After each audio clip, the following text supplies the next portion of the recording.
Se você acompanha os jogos na América do Sul, certamente vai se lembrar de Juan Quintero, meio atacante colombiano baixinho, com passagens por River Plate, seleção colombiana, entre outros, atleta que pertence nesse momento ao América de Cali. E é o América de Cali quem foi o responsável por promover uma novidade importante. O time está sugerindo o Quintero para clubes brasileiros, tudo porque o América de Cali alega não ter capacidade financeira para manter o jogador, que havia sido comprado por 4 milhões de dólares. Quintero foi pego de surpresa com a novidade, até porque alega ter aberto mão de bastante dinheiro quando da transferência para o futebol colombiano. A verdade é que o Quintero, com a bola nos pés, é muito bom jogador, mas no momento sem bola sua contribuição é bem pequena. Chegaram a sugeri-lo para o Palmeiras, embora o Verdão não confirme e não demonstre qualquer intenção em fechar com o jogador, que hoje tem 32 anos de idade. Sobre os reforços do São Paulo, alguns nomes a gente pode descartar. Rigoni não está sendo nem analisado. Falaram também em Reinier, jogador do Real Madrid, fora de cogitação. Falaram em Lincoln, meia que já foi do Red Bull Bragantino, hoje pertence a um clube turco. Outro nome, sem especulação, não há negociação com qualquer um desses atletas, tá bom? Bora falar agora sobre o São Paulo para colocar um ponto final na história de Juan e Tricolor. O zagueiro de 25 anos de idade, que pertence ao Sassuolo, não vai mais jogar no Tricolor agora de forma definitiva. Ao longo da semana, o São Paulo chegou a receber uma resposta negativa do Sassuolo para mais um empréstimo. E o São Paulo pretendia insistir na negociação. Eram os homens do departamento de futebol que ficam na Barra Funda quem cuidavam e tanto queriam a permanência do atleta. Já havia contado para vocês ao longo da semana que o presidente Júlio Casares e alas do departamento, outros diretores do Morumbi, eram radicalmente contrários à permanência ou à insistência nesse negócio, até porque o Juan custaria ao São Paulo 4 milhões e 200 mil euros. Qual a lógica de gastar 4 milhões e 200 mil euros com um zagueiro de 25 anos de idade, que foi mais reserva do que titular, enquanto o São Paulo vendeu Matheus Alves, meio atacante de 20 anos, para o CSKA por 6 milhões de euros. Pois bem, a versão oficial para a desistência do negócio, uma questão física. É verdade que o Juan vai precisar passar por uma intervenção cirúrgica e ninguém é capaz, nesse momento, de cravar quanto tempo ele vai precisar ficar de fora. Até porque só quando se abrir o joelho dele é que os caras vão ter a certeza do grau e da intensidade da lesão. Mas posso contar nos bastidores que a pressão interna fez o Tricolor desistir desse negócio. E por pressão interna, não descartemos um boato que ganhou força nas redes sociais e que incomodou bastante, especialmente no Morumbi. Esse boato dá conta de que o empresário do Juan é concunhado do diretor de futebol do São Paulo, Rui Costa. Ninguém confirma de forma oficial essa história, mas eu posso assegurar que no Morumbi essa história pegou bastante pesado e meio que obrigou o São Paulo a desistir do negócio. Só para completar, o meio atacante Alves foi liberado e não se reapresentou com o restante do elenco. Após o período de férias, ele está a caminho da Rússia, onde vai jogar no CSKA. Bora falar agora sobre o bônus que o São Paulo terá direito na venda do lateral direito Ângelo. Negócio que a gente já havia contado para vocês há alguns dias, agora é oficial. O Ângelo, de 16 anos, está vendido para o Strasbourg, da França. Mas ele se muda para o futebol francês apenas depois de completar 18 anos. Isso acontece em outubro do ano que vem. Então, na verdade, o Ângelo vai jogar na França somente a partir de janeiro de 2027. Até lá, o grande objetivo do São Paulo é conseguir fazer com que esse atleta dispute pelo menos 2.000 minutos no time de cima. Isso porque há um bônus previsto no valor de 2 milhões de euros garantidos ao São Paulo, caso ele bata essa meta. O negócio entre São Paulo e Estrasburgo foi fechado em 5 milhões de euros fixos. Essa grana vai ser paga em 2 parcelas, a primeira delas nos próximos dias, a segunda em breve. E o São Paulo também tem direito a 12,5% do valor de uma venda futura. Além disso, tem essa questão do bônus de 2 milhões de euros que está previsto assim que o atleta conseguir 2.000 minutos no time de cima. Fui fazer as contas, esse número equivale a 23 partidas como titular, jogando os 90 minutos. Não dá para imaginar que o Ângelo será protagonista do time de cima por agora, embora já tenha espaço importante no sub-20 e convocado com frequência para a seleção brasileira sub-17. Mas também pelo fato de o Igor Vinícius ter sido negociado com o Santos e o Mike estar machucado, a gente pode até começar a ver o Ângelo aparecendo no time de cima como reserva imediato do Cédric Soares. Pergunta que eu deixo para você: você conhece o Ângelo? Diante dessa possibilidade de faturar 2 milhões de euros com bônus em caso de utilização em 2.000 minutos, você começaria a colocar esse menino para jogar? Use o espaço para comentário para registrar sua opinião. Só não esquece de deixar like, de se inscrever no canal. Hora de notícia exclusiva, quero contar para vocês que o meia atacante PP, jogador do Porto, foi alvo de 7 consultas nas últimas horas, todas de clubes brasileiros. E essa enxurrada de interesse tem a ver com uma notícia divulgada pelo jornal A Bola nessa quinta-feira, dando conta de que o atleta não fica no Porto para a próxima temporada. Ele está numa lista de jogadores disponíveis para o mercado.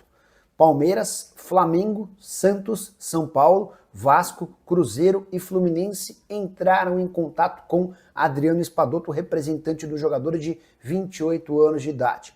Todos para saberem se o PP poderia chegar por empréstimo, mas Porto já colocou um preço e não aceita negociá-lo em hipótese alguma de outro jeito que não seja com uma venda em 25 milhões de euros. A tendência é que o PP, para frustração geral de clubes brasileiros, vai jogar na Inglaterra. E o principal interessado é o Nottingham Forest. PP que também foi alvo recente de propostas oficiais do Fenerbahçe, da Turquia, e do Olympiacos, da Grécia. Importante contar que chegaram a colocar o Vasco como favorito para a contratação do jogador pela presença do Admar Lopes, novo executivo de futebol português. Nenhuma chance desse negócio avançar, assim como dos outros brasileiros que eu citei. PP está avaliado em 22 milhões de euros, chegou a receber proposta oficial do Barcelona de 45 milhões de euros na temporada passada. O negócio não aconteceu e diante das circunstâncias, até por não ter conseguido fazer uma grande temporada, seu valor despencou para 25 milhões de euros. Pode ser ponta, pode ser meio atacante, já jogou até como lateral direito, jogador revelado no Grêmio e que fez sucesso com a camisa do Porto. Infelizmente, seu futuro não será por aqui. Agora de falar sobre o São Paulo, você sabia que o tricolor recusou 226 milhões de reais em propostas? Revelação feita pelo próprio presidente do clube, Júlio Casares. Ele participou de uma palestra e lembrou do ano de 2023, contando que Wellington, Pablo Maia e Rodrigo Nestor tiveram ofertas gigantes. Abre aspas para o presidente: segurei pela final da Copa do Brasil, poderia ter perdido o título, poderia, mas eram jogadores muito importantes naquele momento. Então recusei as propostas de 35 milhões de euros, hoje mais ou menos 226 milhões de reais. A ideia era vendê-los em janeiro, mas os três acabaram se machucando e tive que assumir o déficit, fecha aspas para o Júlio Casares. Importante contar que o Pablo Maia segue no São Paulo até hoje, inclusive passou recentemente por mais uma lesão. Rodrigo Nestor foi emprestado ao Bahia, onde é o reserva, enquanto o Wellington saiu de graça do São Paulo no fim do ano passado, fim do contrato. Ele não renovou o vínculo e acabou se acertando com o Southampton da Inglaterra. Quero falar agora sobre o São Paulo e a renovação de contrato de Alan Franco, em que pé está. Vale a lembrança de que restam apenas 4 dias para que o São Paulo estenda o contrato do atleta, sem correr o risco de vê-lo assinando um pré-contrato com qualquer outro clube do Brasil ou do exterior. O contrato do Alan Franco com o São Paulo se encerra em 31 de dezembro. A partir de 1º de julho, ele entra nos últimos 6 meses de contrato, ou seja, já pode assinar esse pré-contrato, que permitiria a ele sair de graça do tricolor no fim dessa temporada, se mudando para um outro time a partir do ano que vem. Conversei antes de gravar o vídeo com o presidente Júlio Casares para entender o que trava essa negociação. Abre aspas para o presidente: estamos ajustando as coisas, demora mesmo. Tenho esperança de que vamos renovar, até porque temos um caminho, afirmou o presidente Júlio Casares. É importante contar que esse otimismo do Júlio não é de agora. Já havia conversado, por exemplo, no mês passado, e ele mantinha esse discurso de que vai acontecer. Mas outras pessoas dentro do departamento de futebol do São Paulo não olham pelo mesmo sentido, nem no mesmo caminho. Entendem que o Alan Franco tem adiado a resposta, criado uma série de dificuldades para estar agora, a 6 meses do fim do contrato, e, por consequência, disponível para assinar pré-contrato com qualquer outro clube. Palmeiras e Cruzeiro já sinalizaram ao atleta, e não ao São Paulo, a intenção de assinar esse acordo prévio, para que ele se torne reforço no ano que vem. A questão financeira é hoje o grande impeditivo. O Alan Franco quer ter o maior salário entre zagueiros do São Paulo. Há também uma pendência com empresários do atleta, ainda da sua chegada ao São Paulo. Ele havia sido contratado de um time americano por $300 mil. Só para completar sobre o tricolor, Bobadilla foi multado pela Conmebol em 300, ou melhor, em 15 mil dólares pela acusação de xenofobia na partida contra o Tajeres. Ele se referiu ao Navarro, jogador do clube argentino, como venezuelano morto de fome. O caso deu uma confusão, Bobadilla chegou a ser levado para uma delegacia e a Conmebol aplicou essa brilhante multa, obviamente que eu estou sendo irônico, de 15 mil dólares. Hora de falar sobre o São Paulo para responder a uma boataria que começou nos últimos dias e dar conta de que o tricolor está disposto a contratar os meias Renier ou Lincoln. Você vai lembrar do Renier, jogador formado na base do Flamengo e vendido em 2020 para o Real Madrid por 30 milhões de euros.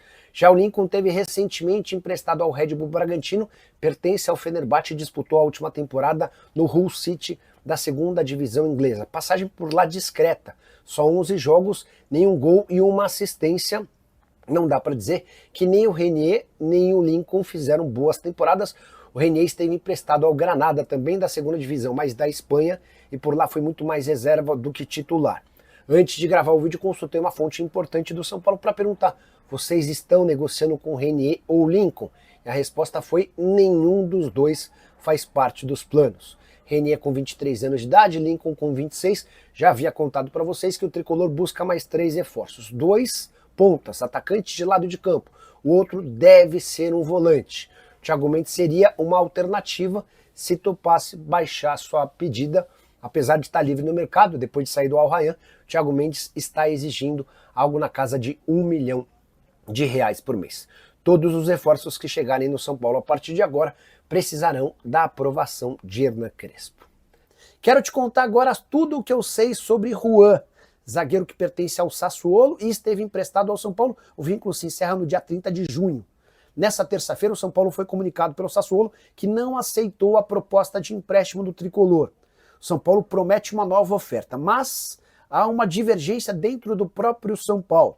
As pessoas do CT da Barra Funda, onde atua o departamento de futebol, gostariam de contar com o Juan a qualquer custo, ainda que o empréstimo próximo tivesse a obrigação de compra, no valor de 4 milhões e 200 mil euros. No Morumbi, onde ficam os demais diretores, esse valor é tratado como um grande absurdo. Qual a lógica de comprar o Juan, zagueiro de 25 anos de idade, que não conseguiu ser titular absoluto em nenhum momento enquanto esteve emprestado no São Paulo, levando em consideração que o tricolor acaba de vender o Alves, que é um meia atacante de 20 anos de idade, por 6 milhões de euros. De fato, não faz o menor sentido. Mas, na Barra Funda, existe uma insistência para que esse negócio aconteça. O que eu posso contar para vocês é que a tendência é que o São Paulo só aceite fechar com o Sassuolo se o clube italiano aceitar um empréstimo longo de pelo menos 1 ano sem obrigação de compra, com metas estipuladas, e precisariam ser metas bastante difíceis, como por exemplo metade das partidas da temporada como titular.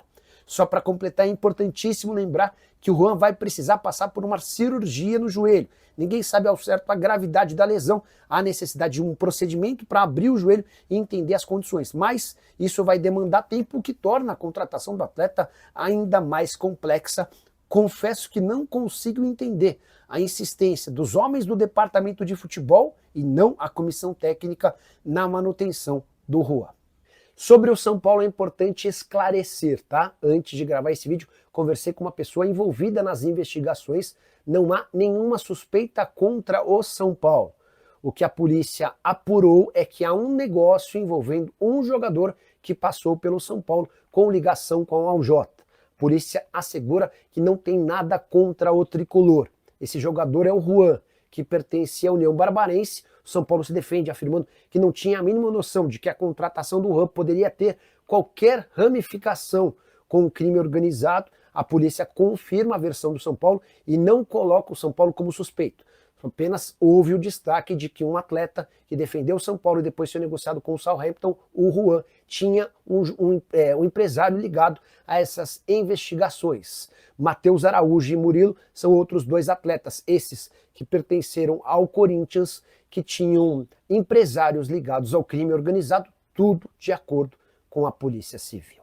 Fala pessoal, estamos aí com atualizações importantes do São Paulo.